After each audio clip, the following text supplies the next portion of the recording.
షిరిడి సాయిబాబాకి సంబంధించి ఎప్పటి నుంచో వివాదం. ఆయన ముస్లిం అని, ఆయన హిందూ అని. जाति न पूछो साधु की पूछी लीजिए एक नान मोल करो तरवार का पड़ा रहन दो म्यान ఇప్పుడు ఆయన ముస్లిమే, ఆయన ఫకీరే. మన అమ్మవార్లకు చేసే అలంకరణ లాంటి అలంకరణలు, మన కట్టిన గుళ్ళ లాంటి చర్చులు. Because of the marketing strategy. ఇక్కడ విజయవాడలో గుణదల అని ఉంది, అవును, గుండ్లు గీల్చుకుంటారు, కొబ్బరికాయలు కొడతారు. ఇవన్నీ క్రిస్టియానిటీలో ఉన్నాయా? కొన్ని గుళ్ళ పైన ఆడవాళ్ళ బొమ్మలు ఉంటాయి. అవి కైండ్ ఆఫ్ అటైర్ తో కూడా కొన్ని. ఆడదాని చన్నులు చూసినప్పుడు నువ్వు తాగినటువంటి పాలు గుర్తుకు రావడం లేదా? లేదు, ఆమె మర్మాంగం చూసినప్పుడు మగ జాతి ఆధిపత్యం కిందే ఆడది అనేది ఇంకా సమాజంలో కొనసాగుతుంది అని అనుకోవాలా? ఈ దేశంలో ఎంతమంది రాణులు రాజ్యాలు వెళ్ళారు? ఝాన్సీ లక్ష్మీబాయి, అబ్బక్క, ఎంతమంది ఉన్నారు తెలుసా?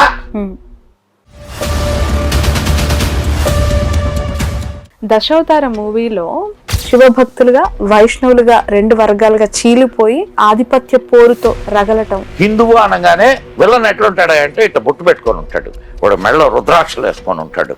ఇస్లాంను ఒక క్రిస్టియన్ కానీ నువ్వు ఇట్లా చూపిస్తే ఇప్పుడు చాలా మంది డైరెక్టర్లు మీ మీద ఫైర్ అయిపోతారు ఇంకా ఇలా మాట్లాడారు. నమస్తే, welcome to cube TV network. నేను మీ శ్రావణి, జర్నలిస్ట్. ఇప్పుడు నా ముందు కూర్చున్న వ్యక్తి గురించి మీకు ఏమని పరిచయం చేయాలో నాకు మాటలు రావట్లేదు. ఎందుకు అనంటే అతని ఇంటర్వ్యూలు డిజిటల్ ప్లాట్ఫామ్లో కొన్ని కోట్ల వ్యూస్ని సొంతం చేసుకుంటున్నాయి. అసలు ఆయన ఏం చెప్తున్నాడు, ఆయన ఏమి తెలియని విషయాలు బోధిస్తున్నారు, ఎందుకు అంతలాగా దట్టు యంగ్ జనరేషన్ ఎందుకు అట్రాక్ట్ అవుతున్నారు అని చెప్పి ఒకసారి తొంగి చూస్తే మనకి తెలియని చరిత్ర, మనము నేర్చుకోవాల్సిన చరిత్రలోని అనేక అంశాలు తను ప్రస్తావిస్తూ ఉన్నారు. నిజంగా ఆయన మాట్లాడుతూ ఉంటే ఎన్ని గంటలైనా సరే అలా చూడాల్సిందే, కళ్ళు తిప్పకుండా వినాల్సిందే అనే విధంగా ఉన్నాయి ఆయన ఇంటర్వ్యూస్. నిజంగా వారిని ఏమని పిలవాలో కూడా నాకు అర్థం కావట్లేదు. లేట్ చేయకుండా మీకు ఇంట్రడ్యూస్ చేయబోతున్నాను. నమస్కారం, మదన్ మోహన్ గుప్తా గారు. మదన్ గుప్తా గారు ఇలా కూర్చొని మీరు లెసన్ చెప్తూ ఉంటే వినాలి. షిరిడి సాయిబాబాకి సంబంధించి ఎప్పటి నుంచో వివాదం. ఆయన ముస్లిం అని, ఆయన హిందూ అని, ఆయన దేవుడే కాదని. అసలు ఒక మాట చెప్తాను వింటావా? నేను ఒక కబీర్ దోహా చెప్తాను. జాతి న పూछो साधु की पूछी लीजिए एक नान मोल करो तरवार का पड़ा रहन दो म्यान. నువ్వు హైదరాబాదీవే కదా, బట్ అర్థం కాలేదు. చెప్తాను. నువ్వు కత్తి కొనడానికి పోయావు, కత్తి పెట్టేటటువంటి వర బాగుందా లేదా అని చూస్తావా, లేకుంటే కత్తి పదునుగా ఉందా లేదా చూస్తావా? కత్తి పదునుగా ఉందా లేదా అనే చూస్తాం. అట్లాగే ఒక సాధువుని గురించి ఆలోచించేటప్పుడు అతడు ఏ జాతి వాడు, వాడి పుట్టుకేంది, వాడి పెరుగుదలేంది, ఇది కాదు. వాడి దగ్గరికి వెళ్ళినప్పుడు వాడు ఏం జ్ఞానం సంపాదించాడు, ఏ సాధన చేశాడు, ఇటువంటి శాస్త్రాలని చదివాడు, ఇది తెలుసుకోవాల్సింది. అతనికి ఉండే నాలెడ్జ్ నీకు కావాలా, అతని పుట్టుకతో నీకేం పని? ప్రత్యేకంగా హిందువులు సనాతన ధర్మాన్ని పాటించేటటువంటి వాళ్ళు సాధువుకి హైయెస్ట్ రెస్పెక్ట్ ఇస్తారు. వివేకానందుడు అంత గొప్పవాడు ఎందుకయ్యాడమ్మా? ఒక కాషాయం కట్టుకుని వస్తే వాడికి పెద్ద పెద్ద కోటీశ్వరులు కూడా నమస్కారం చేస్తారు పాదాలకి. సో సాధుత్వానికి ఉండేటటువంటి విలువ అది. అర్థమవుతుందా? ఇక ఇప్పుడు షిరిడి సాయిబాబా దేవుడా కాదా? దేవుడా కాదా కాదు, ముస్లిం అని కొంతమంది, హిందూ అని కొంతమంది. ముస్లింల్లో సాధువులు లేరా? ముస్లింల్లో గొప్పవాళ్ళు లేరా? ముస్లింల్లో సాధన చేసినటువంటి వాళ్ళు లేరా? బట్ వాళ్ళు ఎక్స్పోజ్ అవ్వరు. ఎందుకు కాదమ్మా? ఇప్పుడు సాయిబాబా ఎక్స్పోజ్ కాలా? ఇప్పుడు ఆయన ముస్లిమే, ఆయన ఫకీరే, ఆయన ఎక్స్పోజ్ కాలా? సాధువుల్ని గౌరవించడం ఈ దేశపు ఆచారం. అమ్మాయి, ఎన్నేళ్ళు ఉంటావమ్మా నువ్వు ఇక్కడ? ఖచ్చితంగా ఇళ్ళవలసిన వాళ్ళమేనా కదా? ఏదో ఒక రోజు వెళ్తాం, ఏదో ఒక రోజు వెళ్తాం. ఆ కొద్ది కాలాన్ని నువ్వు ఇంత తపన, ఇంత ఇది ఎతుకులాట, ఇవన్నిటితో నీ కాలాన్ని వృధా చేసుకోకుండా నువ్వు చేయాల్సిన ధర్మం, నువ్వు చేయాల్సినటువంటి కర్మ, నువ్వు చేయాల్సినటువంటి కర్తవ్యం, వాటితో నువ్వు ఫిక్స్ అయ్యి ఉండి నీ కర్తవ్యం వైపు, నీ ధర్మం వైపు, నీ మోక్ష సాధన వైపు నడిస్తే అసలు నీకు ప్రశ్నలు ఎందుకు వస్తాయమ్మా? నీకు ఒక అద్భుతమైనటువంటి శక్తి ఉంది. ఆ శక్తిని మనం గమనించడంలా. ఏమిటాయి ఆ శక్తి అని అంటే నీ బ్రెయిన్ ఎంత అద్భుతమైనదో, ఎంత అద్భుతమైనటువంటి ఇదో చూడు. నువ్వు దానికి ఒక క్వశ్చన్, ఏదైనా క్వశ్చన్, ఇప్పుడు నన్ను అడిగిన క్వశ్చన్ నువ్వు దీనికి ఇస్తే అది 100 సమాధానాలు చెప్పుద్ది, 100 ఆన్సర్లు ఇస్తుందమ్మా. తమాషా కాదు, ఐఎమ్ నాట్ టాకింగ్. ఈ 100లో నువ్వు చేయాల్సినటువంటి పని ఏందయ్యానంటే ద బెస్ట్ సొల్యూషన్ ని నువ్వు చూస్ చేసుకోవాలా కదా. ప్రశ్నకి సమాధానం నీ లోపల నుంచి వస్తుంది. ముందు లోపలగా చూడడం మొదలుపెట్టు, పైన కాదు. పైన చూస్తే నీకు అర్థం కాదమ్మా. ఇప్పుడు ప్రపంచం అనేక వివిధత్వాలు కలిగినటువంటి ప్రపంచం. నువ్వు దేన్ని తీసుకుంటావు? ఇప్పుడున్న కరెంట్ సినారియోస్ మీరు అబ్జర్వ్ చేస్తే లాస్ట్ ఒక 10-15 ఇయర్స్ నుంచి మనము జరుగుతున్న మేజర్ ఇష్యూస్ ఇండియా వైడ్గా చూస్తూ ఉన్నప్పుడు ఎక్కడైనా పాలిటిక్స్, రిలీజియన్స్ క్లబ్ అవుతున్నాయి అని అనిపించిందా? అవుతున్నాయి కదమ్మా. ఇప్పుడే కాదమ్మా, నీకు మన ఇండియా ఇప్పుడంటే ఒక 2 వర్గాలుగా విడిపోయిందా, విడిపోబోతోందా, విడిపోతుందా? విడిపోయింది కంప్లీట్ గా. ఒకటి ముస్లిం లీగు, ఇంకోటి హిందూ. నీకేమి సందేహమే అక్కర్లా.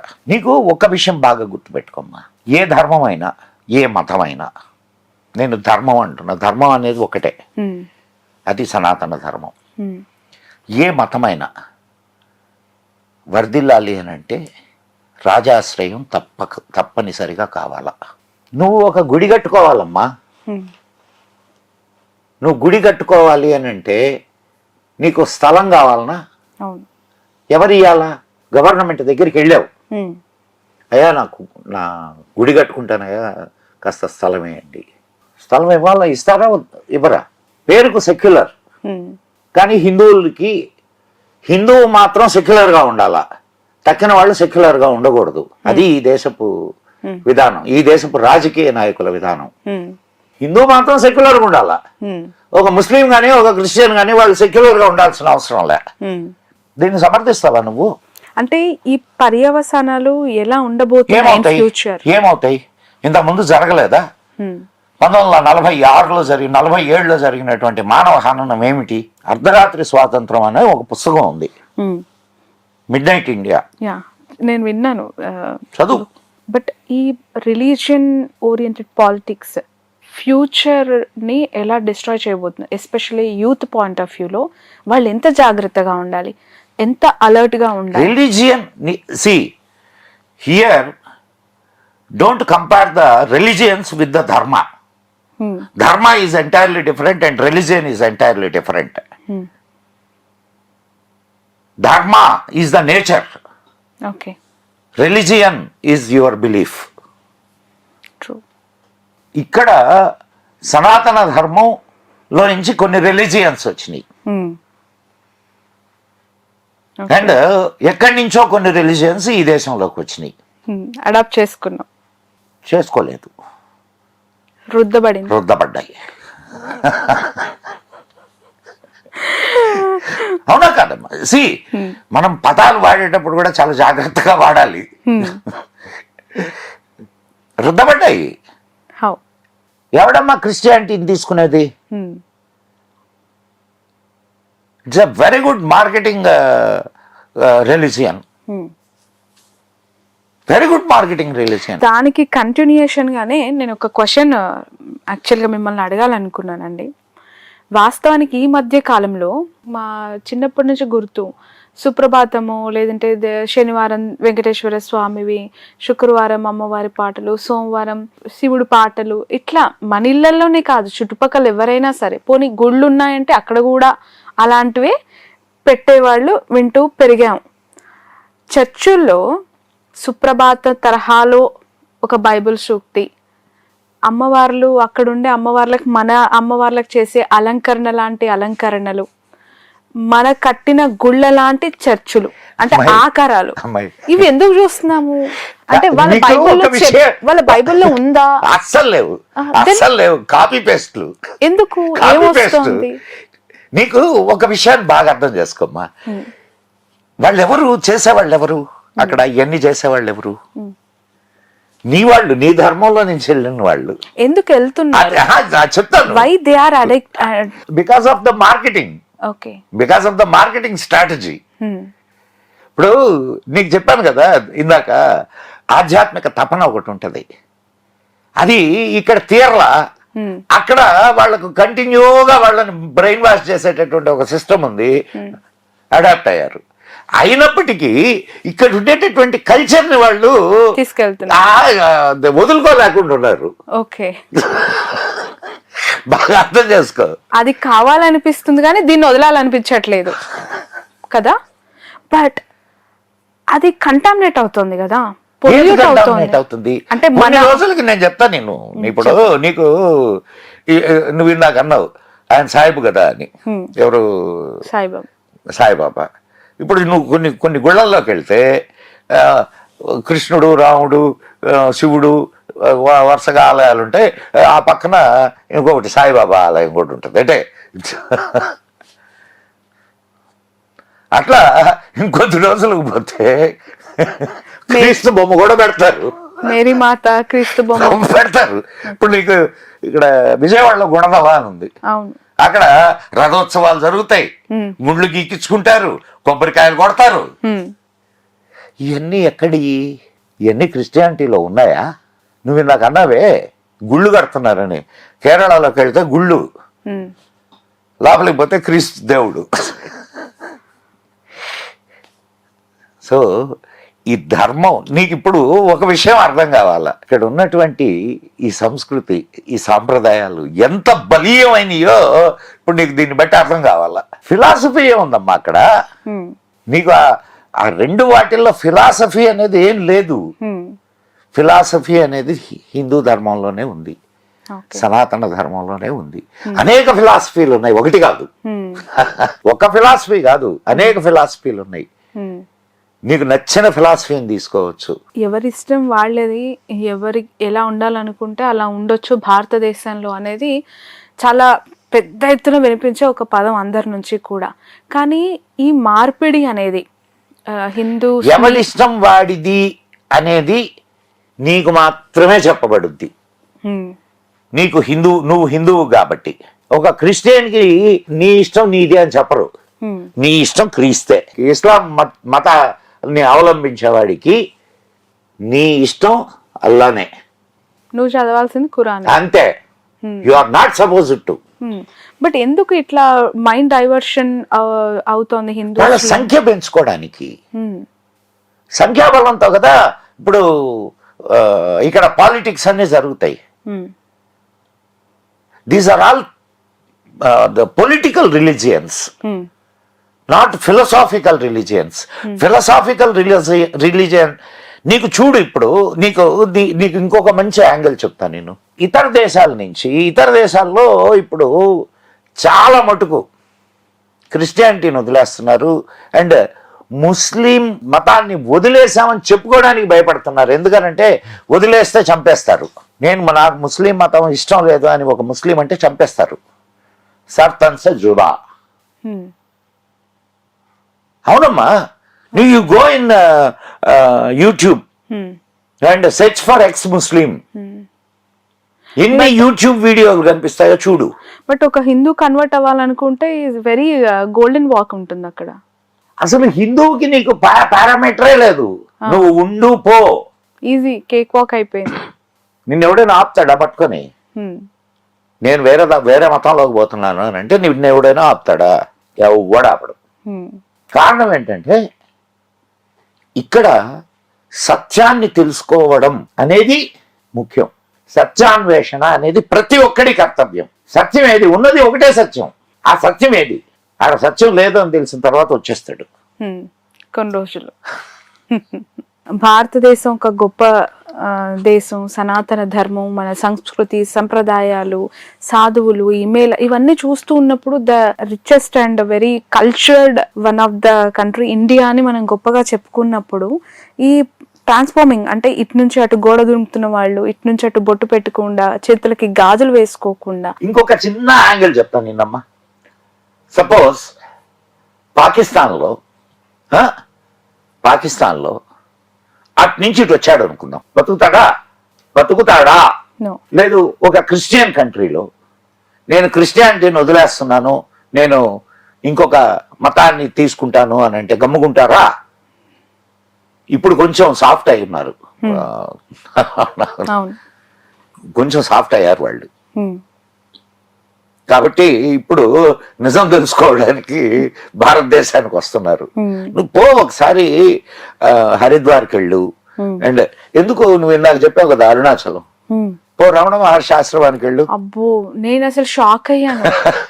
నేను సీరియస్లీ చెప్తున్నాను, నా లైఫ్ లో నా ఎక్స్పీరియన్స్ అయిన థింగ్ అది. గిరి ప్రదక్షిణ చేసేసాను, ఆ రోజు నైట్ అయిపోయింది. రమణ మహర్షి ఆశ్రమానికి వెళ్ళడం కోసం ఆ రాత్రి నేను స్టే చేశాను.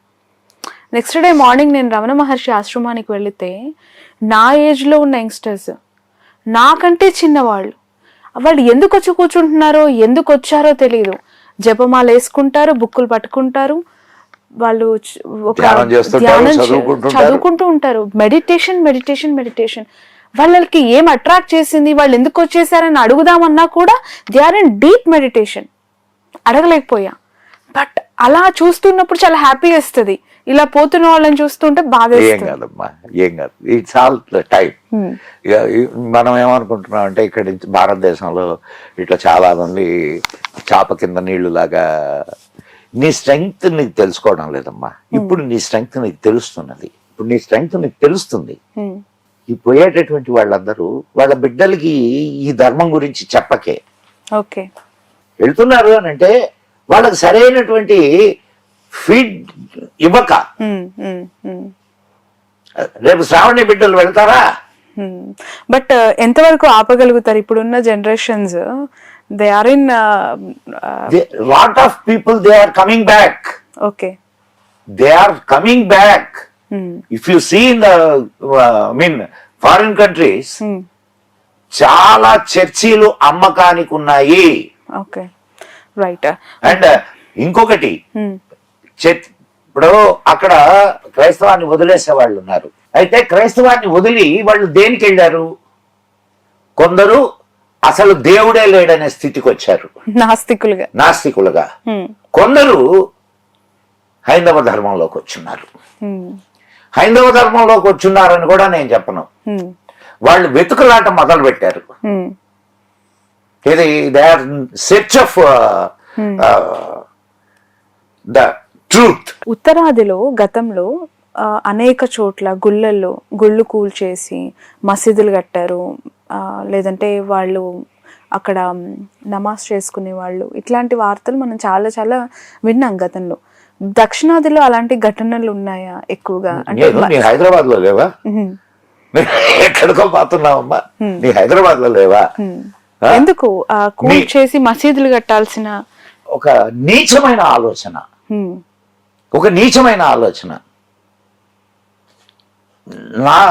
నా రాజ్యం ఇది,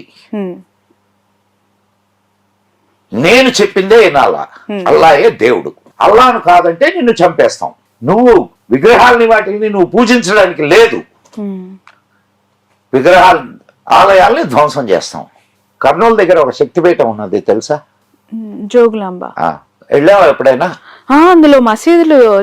మరి నువ్వు ఎక్కడో నార్త్కి వెళ్తున్నావు, నీ పక్కన ఉండేటటువంటి జోగులాంబ సంగతి ఏంది? దానికో చరిత్ర, దానికో పురాణం ఉంది అని చెప్పే వార్తలు ఎంతవరకు నిజం అంటారు? అసలు ఏం జరిగింది అంటే, అమ్మవారు ఏదో ఫైటింగ్ చేసినప్పుడు వాళ్ళ మీద పోరాడింది, వాళ్ళు ఇక్కడ చనిపోయి, ఏవేవో స్టోరీస్ వాటి వెనక. నీకు జరిగింది ఆక్రమణ కాదా? అవన్నీ పక్కన పెట్టాయి. అమ్మవారు పోరాడింది, అయ్యవారు పోరాడారు. కాశీలో కూడా మెయిన్ టెంపుల్ లోనే ఉంది. మధుర, కాశీ, తెలుసా నీకు? మధుర దేవాలయాన్ని కూల్చినటువంటి ఆ శిల్పాలని జామా మసీదు మెట్లుగా చేశారు. ఎందుకంత కక్ష? నువ్వు అక్కడ అన్నావు, నేను వచ్చింది నెల్లూరు జిల్లా ఉదయగిరి అని ఒక ఇది ఉంది. 300 గుళ్ళు ఉండేవట అక్కడ. ఒక్క గుడి సరి అయినటువంటి విధానంలో ఉందేమో, ఒక్కసారి వెళ్ళిరా. నేను ఇంకొక ప్లేస్ చెప్తా, అక్కడికి వెళ్ళు. అక్కడ నీకేం కనిపించిందో నాకు చెప్పు. వజూఖానా అంటే అదే వాళ్ళు కాళ్ళు చేతులు కడుక్కుంటారు కదా మసీదులో. ఒక మసీద్ చెప్తా ఓ, ఆ వజూఖానా మొత్తం మెట్లన్నీ కూడా ఈ దేవాలయాల రాళ్ళు. ఓకే, నువ్వు ఎక్కడో నార్త్కు పోతున్నావు, సౌత్లో ఏంది? రా ఒకసారి హంపి విజయనగరం చూడు, కడుపు రగిలిపోద్ది. అసలు ఎంత రాక్షసత్వం కాకపోతే ఒక అందమైన శిల్పాన్ని చేతితో కుట్టి ఇప్పుడు దాన్ని నాశనం చేయాలనేటటువంటి మనస్తత్వం ఉంటుందమ్మా. రాక్షసత్వం కాదు, మనిషిలో ఉండే రాక్షసత్వం కాదు. అందాన్ని అందంగా ఆరాధించలేని, అందాన్ని అందంగా స్వీకరించలేనటువంటి దౌర్భాగ్యపు మానసిక స్థితి అది. నువ్వు చూడనా, చూస్తే తెలుస్తుంది హంపి విజయనగరాలని. రాళ్ల గుట్టలు అయినా సరే అద్భుతమైన శిల్ప సంపద ఇంకా పగిలిపోయి కూడా వాటి అందాలను వెదజల్లుతూ ఉంటాయి. మీరు చిత్రకారుడు కాబట్టి మీరు బాగా ఎక్స్ప్లెయిన్ చేయగలుగుతారు ఈ క్వశ్చన్కి ఆన్సర్. చాలా గుళ్ళు శ్రీకాకుళం సైడ్ కానీ, విజయనగరము, లేదంటే తమిళనాడులో, కర్ణాటకలో ఎటు వెళ్ళినా కూడా కొన్ని గుళ్ళ పైన ఆడవాళ్ళ బొమ్మలు ఉంటాయి. అవి కైండ్ ఆఫ్ అటైర్ తో కూడా, కొన్ని శృంగార భంగిమలతో కూడా కొన్ని. అంత బాధపడుతూ అడుగుతా ఆడపిల్లవు కాబట్టి అంతే కదా. ఎందుకు అలా పెట్టాల్సి వచ్చింది, ఎందుకు అలా చెక్కాల్సి వచ్చింది ఆ కాలంలోనే? గుళ్ళు ఒక ఎడ్యుకేషనల్ సెంటర్స్ అమ్మా, ఎడ్యుకేషనల్ సెంటర్స్ అవి. నీకు అక్కడ నీకు అనిపిస్తుంది, నాకు ఒక తల్లి తండ్రి చేస్తున్నటువంటి సృష్టి యజ్ఞం కనిపిస్తుంది. బట్ అలా అర్థం చేసుకునే కాంటెక్స్ట్ లో ఎంతమంది ఉంటారు? నువ్వు చెప్పడంలే, ఎందుకు చేయరు? రైట్ అమ్మాయి, నేను అది నిషిద్ధమైందా అనేది మే నాట్ బి. చెప్పమ్మా, నువ్వు ఆ ప్రశ్న అడిగావు కదా, నిషిద్ధమైందా చెప్పు. కాదు. మరి కానప్పుడు నువ్వు అక్కడ నిషిద్ధాన్ని ఎందుకు చూస్తున్నావు? నువ్వు పిల్లల్ని కనలా? అవునా కాదా? దాన్ని నిషిద్ధం అంటూనే నువ్వు ఇంటికాడ ఆ నిషిద్ధాన్ని చేస్తున్నావు. అక్కడ చూడాలనుకుంటాడు, అక్కడ చూస్తే ఏమో నీకు అది నిషిద్ధం, ఇంటికాడ చేస్తే ఏమో నీకు ఇది శుద్ధం. అర్థం చేసుకుని ఆయన.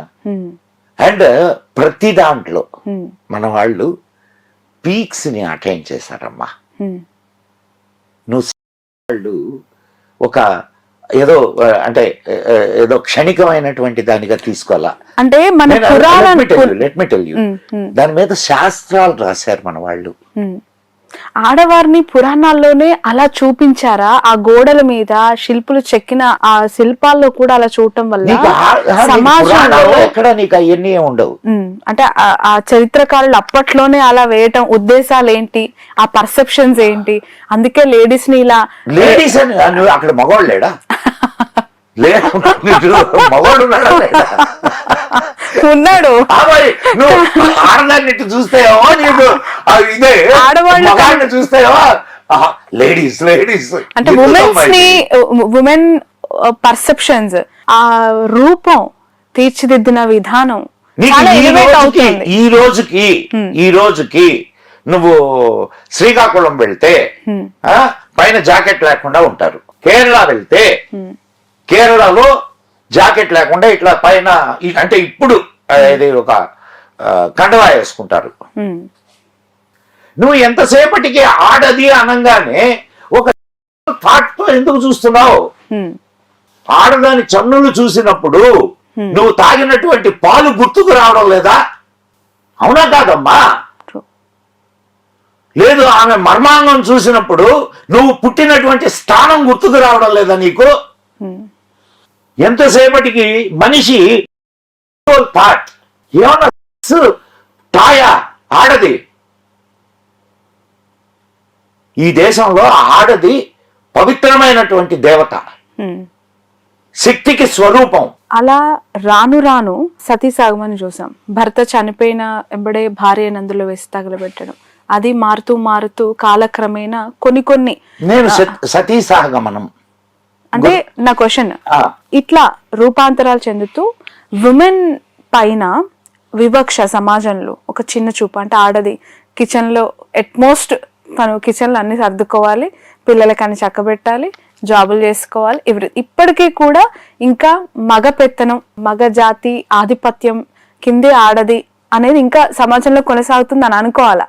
అప్పటి నుంచి అది ట్రాన్స్ఫార్మ్ అవుతూ వస్తూ ఉన్నా ఇప్పటికీ ఇంకా అదే సిచ్యువేషన్. అప్పటి నుంచి ట్రాన్స్ఫర్ ఎక్కడమ్మా?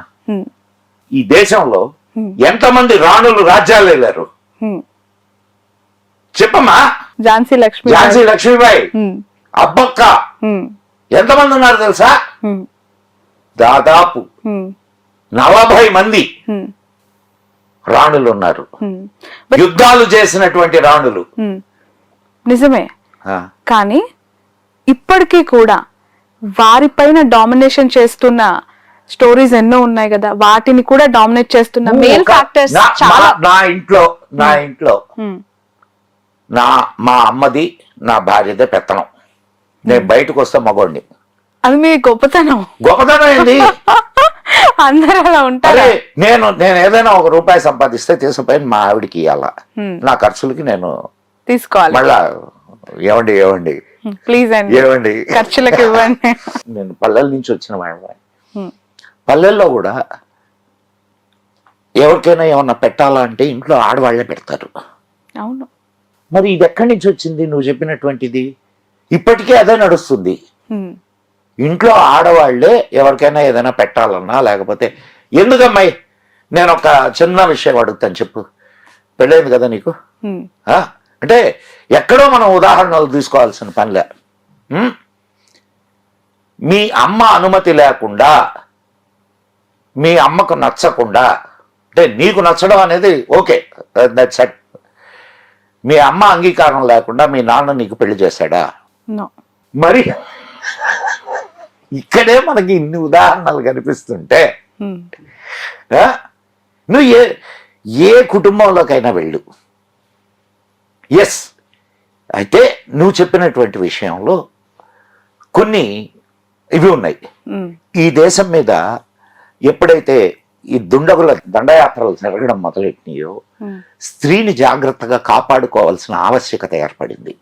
ఓకే, బయట కనిపిస్తే ఎక్కడ ఎత్తుకుపోతారో అని ఇళ్లలో దాచడం మొదలైంది. అదొక్కటే కాదు, పెళ్ళైన స్త్రీలను తాకరు. అందుకని చిన్నప్పుడే పెళ్లి చేసేవాళ్ళు, బాల్య వివాహాలు జరిగాయి. ఏమ్మా, నువ్వు ఈ రాక్షసుల చేతుల్లో పడకుండా అగ్నికి ఆహుతైనటువంటి ఆ తల్లుల్ని ఏమనాలా? వాళ్ళందరూ గుర్తుకు రావడంలా నీకు? ఆ అకృత్యాలు కనిపించడం లేదా నీకు? అటువంటి భయంకరమైనటువంటి ఆచారాలు ధర్మంలో ఎట్లా ప్రవేశించినాయి? ఎస్, కొన్ని అనాచారాలు. ఇప్పుడు ఇది నిరంతరంగా సాగుతున్నటువంటి సమాజ ప్రవాహం. ఈ కాల ప్రవాహంలో అనేకమైనటువంటి మధ్యలో వస్తూ ఉంటాయి చెడ్డ సాంప్రదాయాలు. ఇప్పుడు ఒక చిన్న విషయం అడుగుతాను, చెప్పు. నా భర్త లేకపోతే నేను బ్రతకలేను, నా భర్తతోటే నేను చచ్చిపోతాను, నాకొద్ది జీవితం, నా భర్త లేని జీవితం నాకొద్దు అని ప్రేమించే భార్య నిప్పుల్లో దూకింది. ఎవరు ఎవరు తొయ్యలేదు. నా భర్త లేకుండా నేను బ్రతకలేను అని దూకింది. లేదు, దూకలేదు, చచ్చిపోయింది. ఆయన లేకుండా నేను బతకలేకపోతున్నాను, చచ్చిపోయింది. మంచి విషయమా కాదా? మంచి చెడు అనేది అటు పక్కన పెడదాం.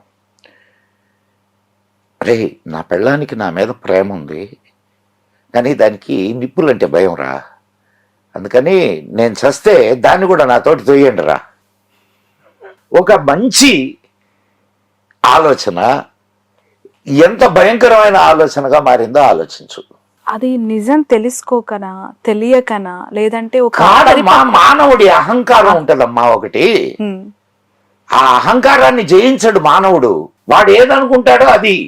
ఎందుకు అసలు ఇంట్లో అంటే ఆఫ్కోర్స్ నేను ఉదాహరణకు మాత్రమే చెప్తున్నాను ఆయన, ఇద్దరు భార్యాభర్తలు ఉంటారు, ఎవడి మాట వాళ్ళు చెల్లించుకోవాలని చూస్తారు, అవునా కదా? ఉమ్, కానీ ఒక్క నిమిషం ఇద్దరు కలిసి కూర్చొని ఆలోచించుకుంటే కాస్త ప్రశాంతంగా హాయిగా ఇద్దరు కలిసి బజార్కి వెళ్ళి ఏదో హోటల్లో టిఫిన్ చేస్తారు, అవునా కదా? అవును అవును.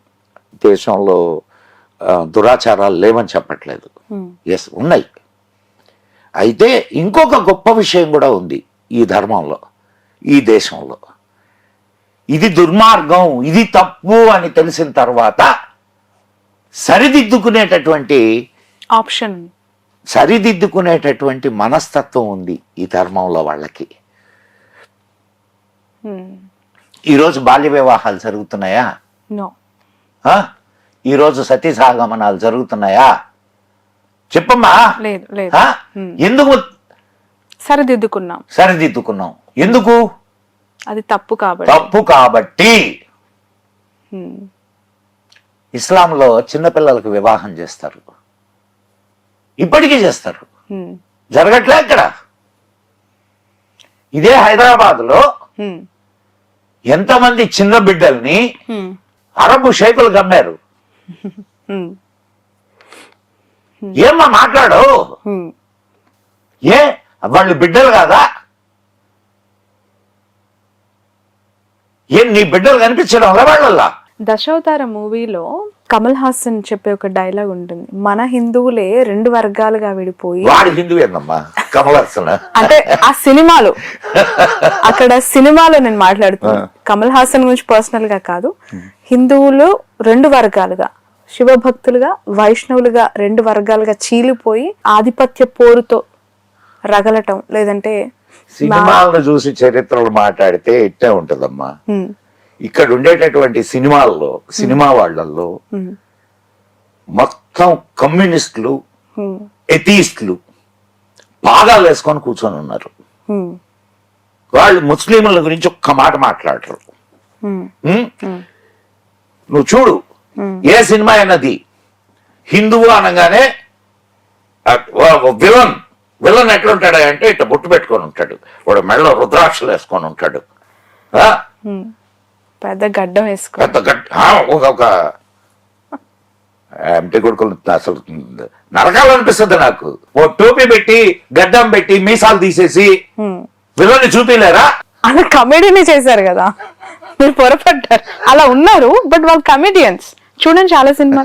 ఓ మీకు బ్రహ్మానందం అసలు ది గ్రేట్ ఆర్టిస్ట్ అండి, తనని అలా చూపించారు. కోట శ్రీనివాసరావు గారు, ఎల్వి సుబ్రహ్మణ్యం గారు, వీళ్ళకి హిందూ ధర్మం అదే ఒక ఇస్లాంనో ఒక క్రిస్టియన్నో కానీ నువ్వు ఇట్లా చూపిస్తే వీళ్ళ తాట తీస్తారు, కొంపల మీద పోయి తగలెడతారు. కాబట్టి ఈ ఎదవలకు భయం వాళ్ళని చూస్తే. ఏమన్నది హిందువులే కాబట్టి ఎట్ట చేసినా ఇబ్బందిలే, ఏమన్నా ఇబ్బందిలే. ఇప్పుడు చాలా మంది డైరెక్టర్లు మీ మీద ఫైర్ అయిపోతారు ఇంకా ఇలా మాట్లాడి. ఏం తప్పే ఉందంట. ఈరోజు టెర్రరిస్టులు అందరూ ఎవరమ్మా? ఏం వాళ్ళ మీద సినిమాలు తీమను. ఏదో హిందువులు మాత్రమే అన్యాయం చేస్తున్నారు, తక్కిన వాళ్ళు చాలా ధర్మాత్ములు. ఇది కాన్సెప్ట్. ఎంతవరకు ఉంటుందంటారు? కాదు, ఈ దేశంలో లక్షల ఎకరాల భూముల్ని ఆక్రమించినటువంటి వీళ్ళు కనిపించడం లేదా? కనిపిస్తున్నారు లేదా? ఏం వాళ్ళని విలన్లుగా చూపించలేవా? సిగ్గులే. ఏదో డబ్బుల కోసం నీ ధర్మాన్ని నువ్వు కించపరుచుకుంటున్నావు. ఆ సినిమా మొదలు పెట్టేటప్పుడు టెంకాయ కొడతారు, దండం పెడతారు, వెంకటేశ్వర స్వామి దీవెనలతో అంటారు.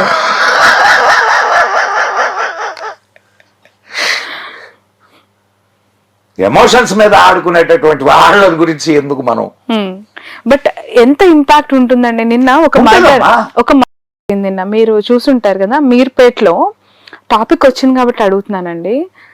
ఓటీటీలో లేదంటే ఇక్కడ సూక్ష్మదర్శిని, దృశ్యం లాంటి సినిమాలు చూశాను బాగా ఎక్కువ అని చెప్పి ఏదో ఇండైరెక్ట్ గా హింట్ ఇచ్చారంట. పోలీసులు కూడా ఈ కేసుని ఎలా నారేట్ చేయాలో మాకు అర్థం కావట్లేదు, అలాంటి రీతిలో ఈయన ఇచ్చాడు అని చెప్పి it was very emotional. CP Sudheer Babu garu హీటర్తో కాల్చి ఉడకబెట్టి కాల్చి పొడి చేసి మనిషిలో ఉండేటటువంటి రాక్షసత్వాన్ని, ఎమోషన్స్ ని ఎంత అమ్మాయి ఓల్డ్ మూవీస్ చూసావు కదా, చూసావా నువ్వు ఏమన్నా? కొన్ని మా టైంలో వచ్చిన మూవీస్ చాలా హాయిగా ఉండేవి, మంచి సాహిత్యం, చక్కటి పాటలు, ఏదో ఒక సందేశం. సో ఆ సినిమాలు చూసి అంటే అది ఎంత క్రైమ్ సొసైటీలో, దాని ఇన్ఫ్లుయెన్స్ ఎంతలా ఉంది, డైరెక్టర్స్ ఎలా ఆలోచించాలి ఒక మూవీ తీయాలి అని అనుకున్నప్పుడు, ఎందుకు ఆలోచించట్లేదు? కమర్షియలైజ్ అయిపోయింది. ఎవడికి సోషల్ కాన్షియస్నెస్ ఎవడికమ్మా? నేను కోట్లు పెడుతున్నాను, నేను రూపాయలు పెడితే లక్షలు తీసుకోవాలా, కోట్లు పెడితే వేల కోట్లు తీసుకోవాలా, ఇది కదా ఆలోచన.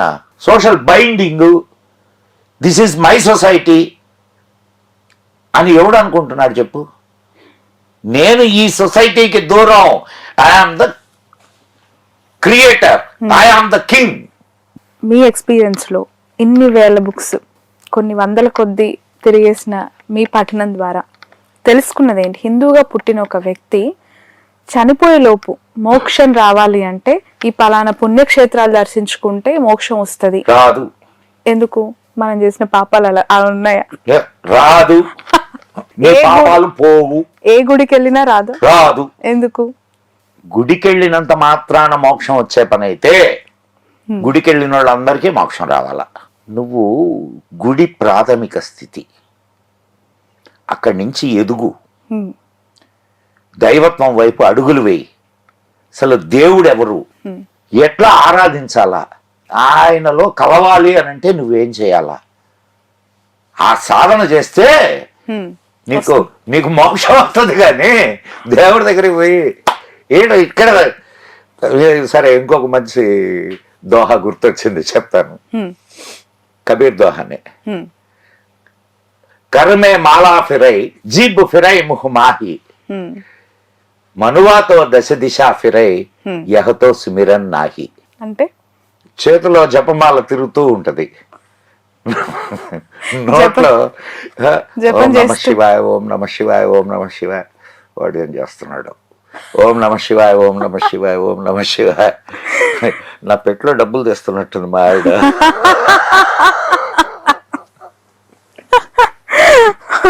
ఎంతో సుమిరన్ నాకి, అది స్మరణ ఎందుకు అవుద్ది? చెప్తాం శివుడి మీద భక్తి చెప్పుల మీద అని, బయట చెప్పులు వదిలొచ్చాను ఎవడైనా వేసుకుపోతాడేమో. దేవాలయాలు ఆధ్యాత్మిక కేంద్రాలే, కానీ అక్కడికి పోయి దండం పెట్టినంత మాత్రాన నీకు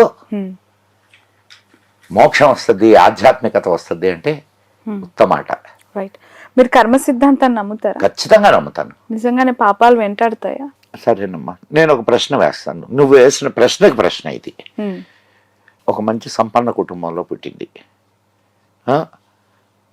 ఇంకొక అమ్మాయి చాలా హీనమైన కుటుంబంలో పుట్టింది, అంటే చాలా పేద కుటుంబంలో పుట్టింది. శ్రావణి చాలా అందంగా ఉంది, ఇంకొక అమ్మాయి చాలా కురూపిగా ఉంది. శ్రావణికి అన్ని అవయవాలన్నీ సరిగ్గా ఉన్నాయి, ఇంకొక అమ్మాయికి అవయవాలు ఏవి సరిగ్గా లేవు. ఎందుకు జరిగింది ఈ సృష్టిలో తేడా? ఎందుకు జరిగింది? దీనికి ఏం రీజన్ చెప్తావు? నువ్వు ఇంత గొప్పగా ఉండడానికి కారణం ఏమిటి? అంత దీన పరిస్థితుల్లో వాళ్ళు ఉండడానికి కారణం ఏమిటి? ఎక్కడ ఏదో ఒకటి ఉండాలిగా, కార్యకారణ సంబంధం. అవునా కాదమ్మా? దీనికి కారణం ఏదో ఉండాలా, నువ్వు ఇలా ఉండడానికి కారణం ఏదో ఉండాలా. ఫైనాన్షియల్ థింగ్ కారణం కాదంటారా? సరే, ఫైనాన్షియల్ థింగ్ అనుకుందాం. కోట్లు ఉన్నటువంటి వాళ్ళు లేరా? ఉన్నారా లేరా? ఉన్నారు. ఆర్థికమైనటువంటి విధానం అక్కడ ఎందుకు లేదు? అక్కడ ఎందుకు అప్లై కావాలా?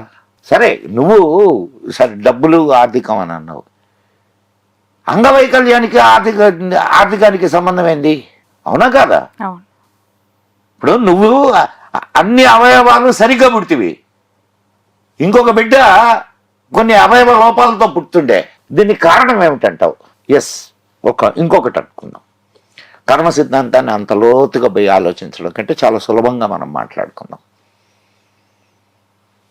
నువ్వు ఒక మంచి చేస్తే నీకు ఒక మంచి జరుగుద్ది, నువ్వు ఒక చెడు చేస్తే నీకు చెడు జరుగుద్ది. Is it clear? As simple as such. Ball నువ్వు గోడ కొడితే అది వెనక తిరిగి వస్తుంది, నువ్వు ఏది ఇస్తే నీకు అదే వస్తుంది. నువ్వు if you do good you get good, you do bad. నేను చాలా సింపుల్గా చెప్పా. మన గత జన్మలో లేదు అని అంటే మన జనరేషన్స్ గతంలో చేసినవన్నీ కూడా ఈ జనరేషన్స్ వాళ్ళు బేర్ చేస్తున్నారు, వెంటాడుతుంది అనేవి నమ్మాలంటారు. లేకపోతే నేను ఇందాక చెప్పినటువంటి కారణాలన్నిటికీ ఆన్సర్ చెప్పు. ఒక ఐఏఎస్ ఆఫీసర్ ఉన్నాడు, వాడికంటే అద్భుతమైన తెలివి గలవాడు, ప్యూన్గా పనిచేస్తుంటాడు.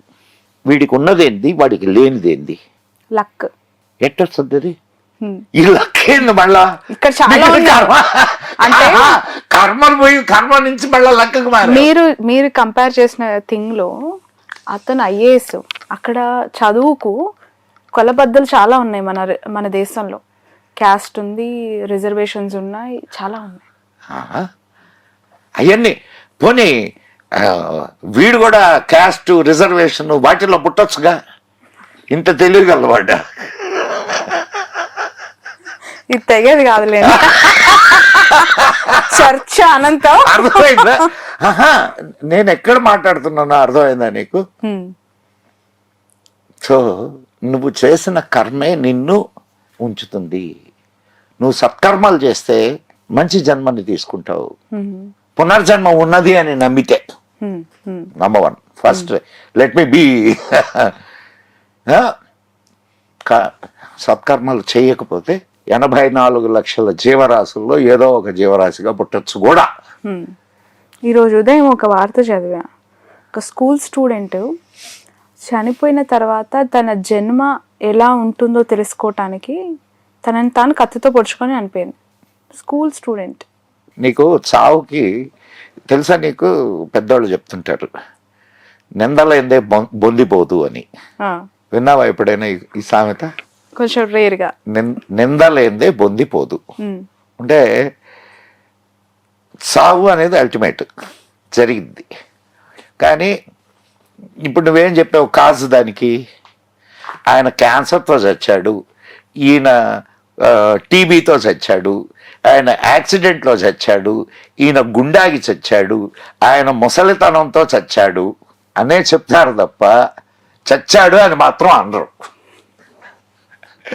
చావు అనేది జరిగింది, ఒక రీజన్ దానికి అంతే. రైట్. ఎన్నేళ్ళ బిడ్డ నువ్వు చెప్పింది? జస్ట్ 8th స్టాండర్డ్ అనుకో. 8th స్టాండర్డ్ బిడ్డకి అసలు చస్తే ఏం జరుగుద్ది అనే ఆలోచన ఎందుకు వచ్చింది? తన జన్మ ఎలా ఉంటుంది, తిరిగి చనిపోయిన తర్వాత అసలు ఏం జరుగుతుందో తెలుసుకోవాలని చనిపోయిందంటే షాక్. School student. ఆ పోస్ట్ పెట్టింది కూడా ఒక స్కూల్ ఓనర్, చైర్పర్సనే పెట్టారు తన ఫేస్బుక్ వాల్ పైన. అమ్మా ఇది ఒక విచిత్రాల ప్రపంచం తల్లి, విచిత్రాల ప్రపంచం. ఏ మనిషి ఎట్లా ఆలోచిస్తాడో తెలియదు, అండ్ ఏ క్షణానికి ఏం జరుగుద్దో తెలియదు కదా. కానీ అద్భుతమైన ప్రపంచంలో ఆనందంగా నువ్వు ఎట్లా ఉండగలవు అనే దాని మీద ఆలోచించు అంతే. వినా దైన్యేన జీవనం అనాయాసేన మరణం. వినా దైన్యేన జీవితం. ఓకే. దైన్యంగా జీవించకూడదు, అనాయాసేన మరణం. చనిపోయేటప్పుడు హాయిగా చనిపోవాలా అని మనిషి కోరుకోవాలా. అంటే ఆనందంగా జీవించాలి, కష్టపడకుండా చచ్చిపోవాలి. అంతే. Thank you so much Madan గారు. ఒక చరిత్ర ఒక అంటే social science and what not everything ఇంటర్వ్యూలో అన్ని నేర్చేసుకున్నా ఒక గంటలో. అయ్య బాబాయ్ ఎప్పుడు అట్లా అనుకోబాక.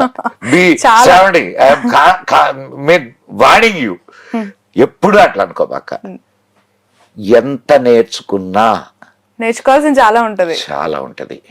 నువ్వు నీ నీ దోశలెంతో నీ కడుపెంతో అంతే తీసుకోగలవు, ఇక్కడి నుంచి అంతే తాగగలవు. కాబట్టి నేను చాలా నేర్చుకున్నాను అనుకోనే వద్దు. ఎంత నేర్చుకున్నా అనంతమైన విజ్ఞానం అమ్మా. మనం ఎంత నేర్చుకోగలం, మన జీవితం ఎంత చాలా చిన్నది. కాబట్టి నిరంతరంగా నేర్చుకుంటుండే విద్యార్థిగా ఉండు. మీరు నేర్చుకొని మాకు నేర్పిస్తూ ఉండండి, మేము వాళ్ళకి చూపిస్తూ ఉంటాం. Thank you so much. That's all. Madan గారితో దిస్ స్పెషల్ ఇంటర్వ్యూ. నాకు తెలిసి ఇంత చాలా పెద్ద లెందియస్ట్ ఇంటర్వ్యూ. సో నేను 2 parts లో ఈ ఇంటర్వ్యూని మీకు అందించాలనుకుంటున్నాను. ఫస్ట్ part 1 లో కొన్ని విషయాలు, part 2 లో కొన్ని విషయాలు. అది అయిపోయిన తర్వాత మళ్ళీ పిలుద్దాం. ప్రేక్షకుల కోరిక మేరకు ఈ ఎంటైర్ ఇంటర్వ్యూ చూసి మీ అభిప్రాయాన్ని మాత్రం ఖచ్చితంగా కమెంట్ రూపంలో తెలియచేయండి. అండ్ మీకేమైనా డౌట్స్ ఉంటే కింద మాత్రం పోస్ట్ చేయండి. తిరిగి వచ్చి మళ్ళీ మదన్ గారిని మళ్ళీ నెక్స్ట్ ఇంటర్వ్యూలో మనం అడుగుదాం. That's all for now. చూస్తూనే ఉండండి క్యూబ్ టీవీ.